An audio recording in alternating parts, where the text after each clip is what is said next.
Hello, everyone, and welcome to the webinar. My name is Rob Gurney, and I'm the Managing Director of Ochresoft, which is part of the Landmark Information Group. And prior to this role, I was a qualified licensed conveyancer for over 20 years. Now, Ochresoft supply legal software to property lawyers, so our customer base are going to be very interested in the topic of discussion today, which is the Law Society's Climate Change Risk Property Practice Note. And alongside me, I have two very distinguished guests, and I'll ask them to introduce themselves. So, firstly, over to Simon. Oh, hi, everybody. Looking forward to discussing all this with you. I'm an environmental lawyer. I've been practicing as an environmental lawyer since actually 1990, and I've been very involved in the climate change debate discussion really back since then. So I'm very much looking forward to discussing this now with everybody here. Thank you, Simon. And Bob? Yeah, so my name's Robert Lee, but as Robert's just said, many people know me as Bob, and it conveniently separates me out from Rob for the purpose of this call. I'm a consultant with Landmark, and I'm a professor of environmental law at the University of Birmingham. Great, thank you both. So before we actually look at the recommendations of the practice note in any detail, Bob, do you mind just giving us an overview on what we actually mean when we talk about climate risks in the context of property transactions? Sure thing. So we know that the planet is getting warmer, actually, and it's getting warmer at quite an alarming rate now through the emission of greenhouse gases.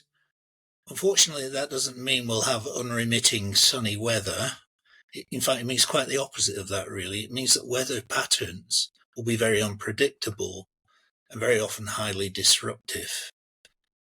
And, we see examples of that from around the world. So to take a simple example, how much more prevalent now are wildfires and the destruction that they cause than ever before, or catastrophic flooding events.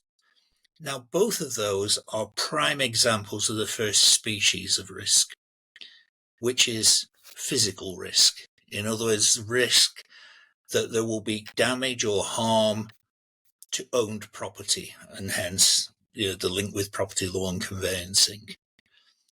That is not the only species of risk, however, because we see in the UK our plan to aim for net zero carbon emissions by 2050. So we're moving to a low carbon economy. That implies that people have to make changes in the way that things are done. And it seems pretty apparent that people left to their own devices won't necessarily make those changes willingly, won't replace the heating systems, won't make their homes more energy efficient or whatever it might be. So I think as time goes by, we'll see more and more law and regulation which mandates change, which actually forces you to decommission your gas boiler or increase the energy efficiency of property that you own. Now, that's a species of risk that we call transition risk. In other words, it's a risk that goes along with this journey to net zero, this transition to net zero. And those laws and regulations that force people to change behavior will have quite considerable implications for people in the property sector, for people buying or selling properties, because we will want to know that those properties are capable of making the transition at reasonable cost, such as to repay the investment on our property transaction. And then finally, there's a third species of risk, and that's legal risk. It's a potential liability risk. Potentially we could find ourselves liable for some of the harm and disruption caused by climate change, or at least we could fall foul of implications that follow from the sorts of other risks, physical and transitional risks that I've been talking about. So more and more, the solicitors will have to be conscious. Conveyancers will have to know not the technical aspects of these risks, but the fact of those risks being there, and begin to shape their transactional work in order to mitigate that risk. Yeah, understood. Simon, is there anything that you want to add here? Yeah, well, as Bob says, it's a very new area, this, that we're having to look at, and it is complex, and a lot of science is obviously driving it. We have tried to play a key role, I suppose, in sort of shaping what solicitors and property lawyers have to do when it comes to the Law Society practice note for climate change that we're going to be looking at. Bob and I were both heavily involved in that. In fact, through our membership of UKLA, that's United Kingdom Environmental Law Association, of which we've both been members for many years and been, I would say, pretty active members. So it was in that context that we were asked to assist with the drafting of the practice note. And I think there were about 6 drafts over about 18 months until we finally got there. But when we started writing it, I was also conscious, or we were conscious, that when we talk about these risks, some of the risks are ones that we solicitors have had to deal with in the past, such as flood risk that Bob's just referred to, these sort of physical risks. And for those reasons, we decided it'd be helpful to write a technical note that would be published alongside the main practice note that would give a bit more context to those sorts of risks. And it's about a 10-page technical note. So Bob and I and our colleague at Landmark, Tom Venables, wrote that technical note, and it's being published alongside, say, the practice note. But what it's really about is giving the necessary information to property lawyers, not expected to be experts in this. We'll come on to this, but to give that sort of broad understanding to lawyers, which I think clients would expect from the lawyers, just to have that overview, not in depth, is really, I think, where we're going with it all. Understood. Okay, so we understand what the risks are. Simon, what does the Law Society actually advise then in relation to ordering climate risk searches? Yeah, well, I think it's taken a pragmatic view. There's a very useful checklist for property lawyers in the practice note, and I think there's 7 sort of key steps that it sets out. And the first one of those relates to climate risk searches. And really what it says is it's an option for property lawyers to commission such a climate risk search. So that's sort of number one. You have that initial conversation with the client about the risks in the context of the whole property transaction. Then for the first time, in most cases, the lawyer will be mentioning climate change risks. And then when it comes to the searches, sort of step one is to say to your client, it might be useful to commission a climate risk search. So that's sort of right at the very top. Then I think it's section 2.4 of the practice note then goes into a bit more depth about these searches. And it says that they're a relatively easy way for solicitors to understand such risks at a basic level. So it's sort of setting, I think, the right context. And then going on, and I guess we'll be discussing this, why it's complex, because you're looking to the future. When we've had to look at searches in the past, and the ones that Landmark have been involved with, contaminated land and flood risk, you're saying, what is the risk now? And that's relatively straightforward. When you're looking at climate change, you're looking at future risks over different time periods, usually sort of 2030, 2050 and 2080. We don't know really what the climate is going to be like then. We can just sort of use the best models that are available to us. So it's in that context that it explains it. It does emphasise yet again that solicitors aren't expected to be experts in this. But what it also says in this sort of in this more in-depth review of climate risk searches is it says the climate risk search provider, obviously it's Landmark in our case, may have a helpline. Well, we absolutely do have a helpline. We have an absolutely excellent customer services team. And this is I think, a key message to get across, that if you're a solicitor, property lawyer, or a client, and you think, well, I've got one of these searches, there's something I don't quite understand or would like some clarification, we're there to help. Landmark customer services team can give you the information that's required. And they've all been trained up on this. Inevitably we're in a new area, there will be some questions that even our customer services team won't be able to answer. And then they can turn to our sustainability team. And we've got 12 within this team, including Bob and myself. And we've got experts in particular areas. So, for example, we have a net zero expert. So basically, we'll be able to answer any question that comes up. Well, that's the intention anyway. You never know. But I think we've got the right people in place to answer all of these. So I think that sort of sets where we are. Yeah, no, that sounds very reassuring. And Bob, what are some of the considerations and limitations to bear in mind, when people order these climate risk searches? So any search, of course, is based on data. And I think a lot of the information that's in the background there in the searches is probably often public data. It is data that people might be able to get their hands on. But what the search is doing is cutting through all that and searching across these databases to give you an indication of the sorts of risks that we were talking about. Now, I think initially quite a large part of the searches will focus on physical risk. So they'll focus on ground stability because ground heave is associated with climate change. Coastal erosion, for example, if it's a coastal property, flooding, as I've said, and so on. I think over time, more and more transitional risk will come into the searches as the regulation changes in the face of the climate crisis. We won't necessarily cover all the risks in a search.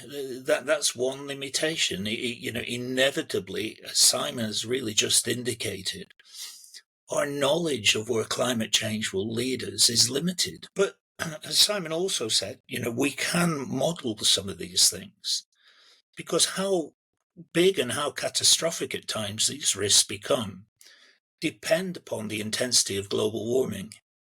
And therefore, the models use something called representative concentration pathways. We know that the Paris Climate Agreement in international law looks to try and limit, as against pre-industrial levels, global warming to 1.5 degrees Celsius. Sadly, it looks as though we're not actually going to meet that target increasingly, but that is the aim. But as we go further above that figure, heading into the years that Simon there was talking about, 2030, 2050, 2080, and so on, we will see those risks come to fruition dependent upon how warmer it becomes. So really, the searches are developing scenarios, and they're developing scenarios over a time scale.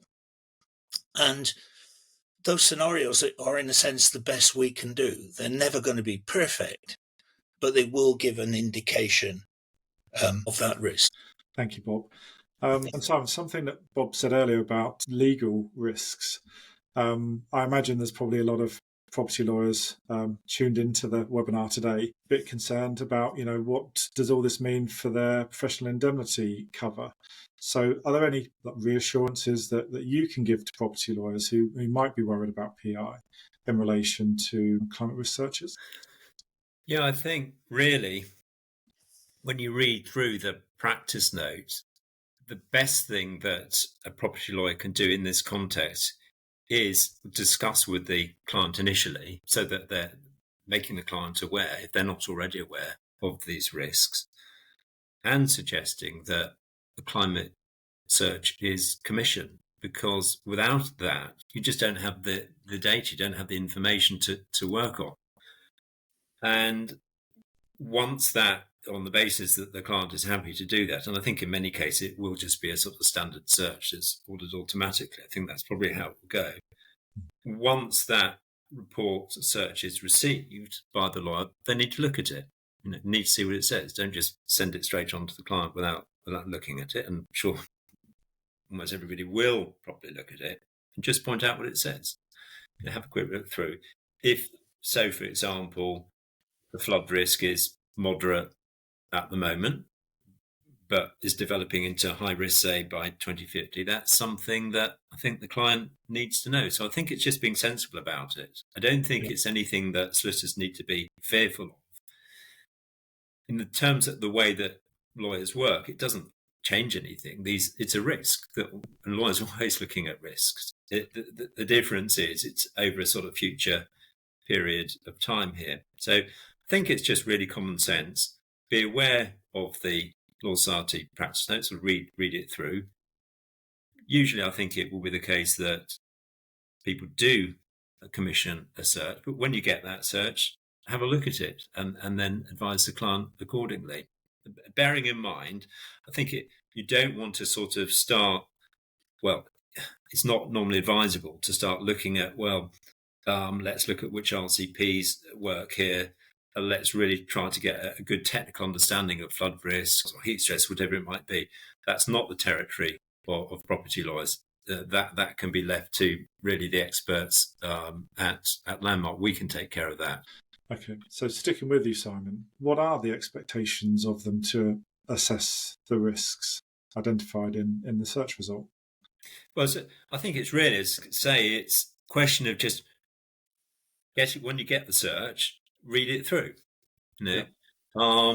And if you can see, as you would normally, so for example, if you're commissioning just a normal flood search and it sort of said there was something there was a high risk of flooding, you would alert your client.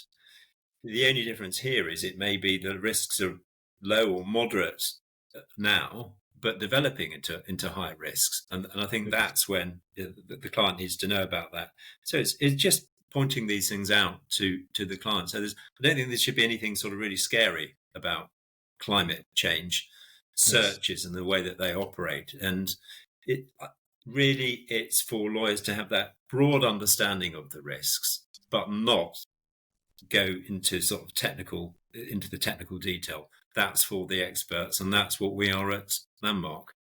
Yes, but I suppose importantly, don't order one of these searches and then just send the result to your client without pointing out any of the pertinent risks that are highlighted within it. Exactly. I think that's the number one rule. Don't just order a report and just think you're a postbox and just send it straight on. That's not the way to do it. It does need to be looked at. It can be very important information. So that's the lawyer's job, to read the report when it comes through.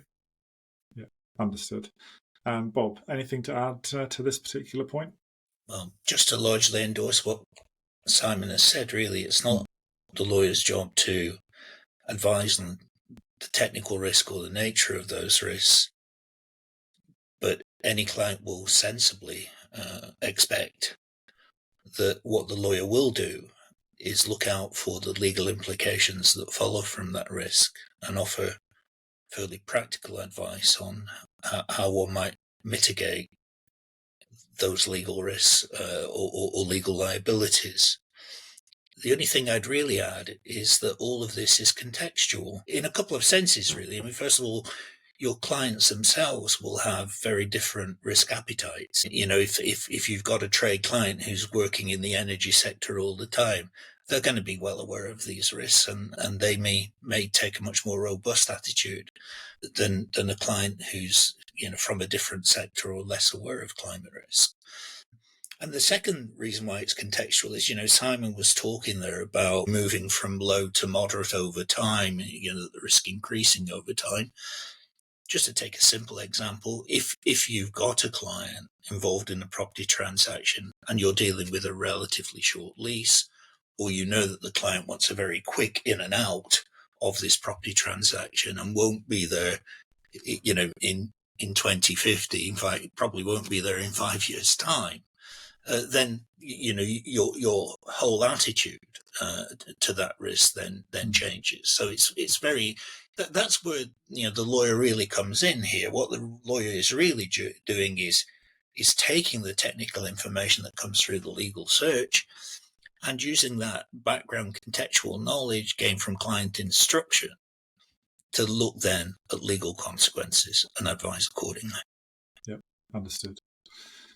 Right, Simon, if a property lawyer is to commission a climate risk search from Landmark, what support can they reasonably expect if they have any technical questions?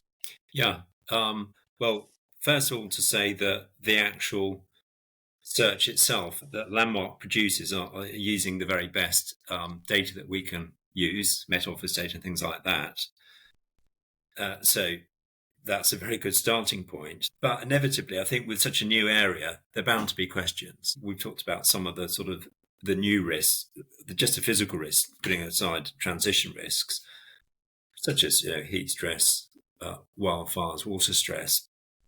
And the client may have questions, and the lawyer, as we stress, it's not the lawyer's job to go and do a massive amount of research into what does water stress mean, or whatever that risk is. So then I think it's a question of whether it's the lawyer or the client making contact, just a phone call or an email, to Landmark Customer Services. Now, Landmark Customer Services is excellent people we have in the team there, and they have been trained to respond to these sorts of questions, typical questions. But there will be questions in such a new area where they won't have encountered before, and that's where we have our sustainability team, 12 strong, at the moment in Landmark, and we will be able to answer any question that arises using Bob, myself, or other technical experts within our group. That's really what we can offer at Landmark. It's not a case of saying, here's your report, good luck. It's here's your report, it's been very well thought through, but we recognise that quite often people need to come back and ask for a bit more information, especially in these early days. 2 or 3 years down the line, things may be different. People are used to that. Saying that, I'd also like to make the point that this will be an evolving area. As Bob's just said, we don't really know where we're heading. We had all hoped that when the Paris Agreement was signed in 2015, we would be able to keep global temperatures within this sort of 1.5 or certainly below 2 degrees centigrade, which is what the Paris Agreement was about. It is looking like we won't do that, and we'll be one of these higher trajectory RCPs. That will mean that the climate change sort of accelerates, and there'll be factors that we really don't know how they're going to work out, these sort of positive feedbacks, because there will be big changes to global temperatures, the global climate. And that's why, we as a group will be working on this, seeing it as a dynamic issue. We will be updating the technical note we've suggested to the Law Society at least every year as these things develop. But I think that's really, we have got the team within Landmark to answer any questions that may arise. That's great. Thank you. I'd like to jump into the topic which we've already sort of touched on today, which is about advising clients. And let's see if we can dig a little deeper into this, because I know it's a very contentious issue, and I know a lot of my ex-conveyancing colleagues are particularly sort of worrying about this. Especially given the fact that we've already said property lawyers aren't sort of qualified to necessarily advise in this constantly changing area. But also, we're all aware of the issue facing conveyancers right now in terms of the scope creep that's often talked about in the profession. The job of the lawyer is constantly being added to in terms of the number of responsibilities and the burdens that they need to shoulder in a conveyancing transaction. So with all that in mind, what exactly are the recommendations about advising clients in this context? Bob, do you want to start with this one? Yes, I can do. So bearing in mind everything that we said about, in a sense, staying within your brief and your function as a conveyancer, there are some things that inevitably does imply that you will have to do. And some of them are fairly straightforward, but let's start with some explanation of climate risk. Now, whilst the conveyancer isn't not a technical expert on climate risk, you do need to be able to have a conversation with your client to say, I'm wondering about a climate search, and here's why. So you need to have enough background, I think, to do that.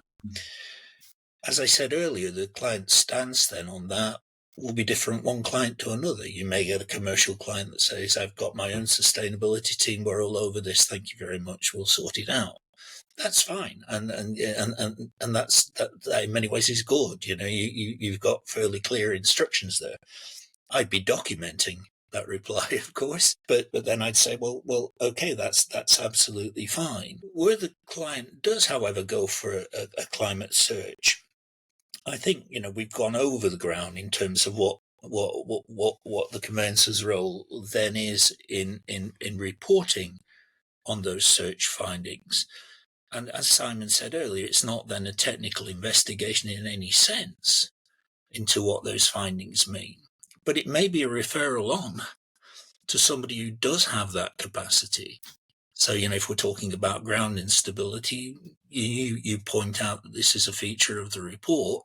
And, here are the places that you might think of going. Here's where you might think of going next in order to get the technical support you need to fully investigate and sign off on that issue. And it just isn't me as your conveyancer. And I would throughout this, I hear what you say, Rob, about the creep, but some of this has to be sensibly defensive almost on the part of the conveyancer.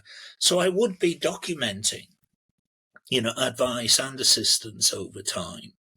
And I would, of course, also be trying to help my client out here, because we've already touched on the different levels of support that might come from the search provider in terms of further advice, and perhaps even in terms of some form of indemnification, which Simon can perhaps touch on. And I think also, and perhaps I'll say a little bit about this later, but I think also, once the practice note is out, I think that as a firm, actually, you would be thinking quite precisely about what you do next. But I'll perhaps leave that and come back to it. Okay, brilliant. Thank you. Simon, do you want to jump in with anything here? Just to say that with these risks, especially the newer risks, it's not something we've had to look at. But if, as we fear, they become more prevalent, when we've had in the past, very heavy flooding, say the River Severn bursts its bank and you get hundreds of thousands of people are flooded. You can see that, but at a worse, more severe scale. And obviously, people become much more aware of these risks. At the moment, they still seem, I think for a lot of people, quite academic, because we haven't really had much of these heat-related ones. But and it is probably, and unfortunately the case, that we will start to see these risks coming to bear on us, people are going to be alert to them, because they'll be reading their newspapers. Houses have burnt down. There's water stress, and people are maybe rationed in their use of water. So we're all on a journey. We don't really know where we're heading because of the uncertainties. We'll just sort of see how things play out. But there'll also be increasing, I think, experts around to help, as Bob says. The surveyors, I'm sure, will upskill on this. At the moment, I think it's fairly limited in the surveying world, knowledge about some of these risks, but that's bound to increase over time as well. Yeah. Okay, that's great. Thank you, Simon. And you mentioned that we're on a journey. That's quite an important point, isn't it, really, that nothing's sort of set in stone right now. We're constantly going to have to evolve as this area evolves. And so with that in mind, are there any practical steps that you'd recommend for property lawyers looking to integrate what the practice notes recommendations are into their everyday processes? Because like you say, these things are constantly changing. But what can lawyers do now, or once the practice notes recommendations are fully understood, and lawyers want to act upon them? How do they integrate into sort of what the current BAU position is? Do you want to start with that one, Bob? Yes, I can make some start on that, Simon. It comes back to what I said earlier, really, that once we have a practice note, and it's there, that introduces some degree of change. Mm-hmm. it introduces, in a sense, a sort of standard that conveyancers are expected to meet. And I think there are then quite definitely things that law firms can do in terms of stepping up to that requirement. I'd begin with training. I think training is quite important. Whilst we don't need to be technical experts in risk, I think we do need to have some consciousness, for example, of the search products out there on the market and what it is they cover. And come back to the question you asked earlier, Rob, what are both the advantages of those searches, but also, what are the limitations? So training in those sorts of areas can be very important. And if, as we've said, we don't want people who are trained as lawyers to suddenly be trying to change role and act as technical experts, then we do want to make sure that training keeps everyone who's working on these issues on the page and within the brief. And I think there are certain things that you can do in advance. So, for example, I was talking earlier about just having that initial conversation with the client on the nature of climate change risks. Well, you could plan that in advance, could you? You could plan precisely what it is that you say to the client about this, and maybe even almost script it. And you can do that across quite a lot of the other things that you are using in relation to your client population. So, for example, what is it you say in engagement letters? You want to be very clear about the extent of your instructions in this area. So let's, again, have some form of wording there about what it is we will do and what it is we won't do, actually, in relation to climate change risk. And then finally, there are things like reports on title. And reports on that title, as time goes by, and with transition risk, the things that we may need to cover will increase. It's your creep problem again, Rob. But that does mean that we can start thinking now about how we would cover these issues in any report on title, and very often actually be able to reduce that to some form of standard wording. And these are all things, I think, that can sensibly now be done on the back of the practice now. Yeah, understood. Simon, any other practical tips to add? Yes, thanks, Rob. Well, it's really on the training point that Bob said. I think this is critical. You have to have your colleagues in the law firm so that they have that sort of basic level of knowledge, which, as we say, will increase over time.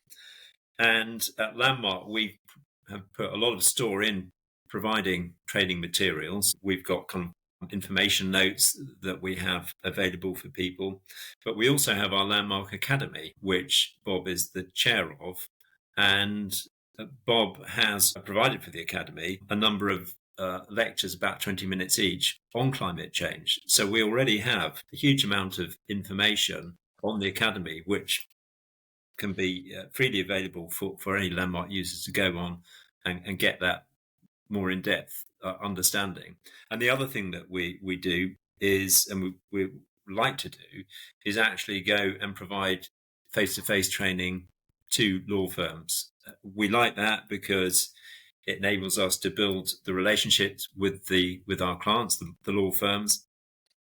We can do it, of course, on Teams, but we can also, and regularly do, go and see firms face to face, meet everybody, have discussions, and I think that's the best way of providing that training. Thank you. So, Bob, can I just ask you to sum up the salient points of our discussion today, please, and give our audience some key takeaways to consider?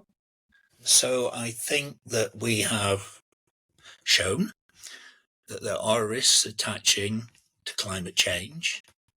These are real. We've looked at the different types of risk, and that physical risk is different from transitional risk. And at the end of the chain, there are legal and liability risks that will attach. And that's what the legal profession is really concerned with. It's not the job of the legal profession to proclaim or promulgate the extent and severity of these risks. It's the job of the legal profession to offer practical advice and solutions in terms of how to mitigate these risks in the context of a transaction. And that's what we're aiming for. I think that the practice note sets out in fairly clear terms what the extent of that duty is for lawyers involved in property transactions under the threat of climate risk. And I think, we've ended by saying that there is a certain amount of upskilling that may be required by the profession to understand the broad nature of the risks, the sort of issues that might then lead us into, because there might well be insurance or finance issues then attaching in the face of that risk, especially if perhaps there's a lender involved in the property transaction. Yeah. And over time, I think this will simply become a matter of day-to-day practice in property transactions. It will become quite simply baked in. But in order to get there in the short term, there's quite a lot of training in particular, hopefully via the academy, which Simon mentioned, which will greatly enhance the transition that the legal profession itself will have to go through now in the light of the practice note in order to take climate risk seriously. Yeah, that's very well summarised. Thank you, Bob. That brings us to the end of the webinar. I feel slightly more reassured having listened to you both. So thank you very much. And to our panellists, Simon and Bob, very insightful.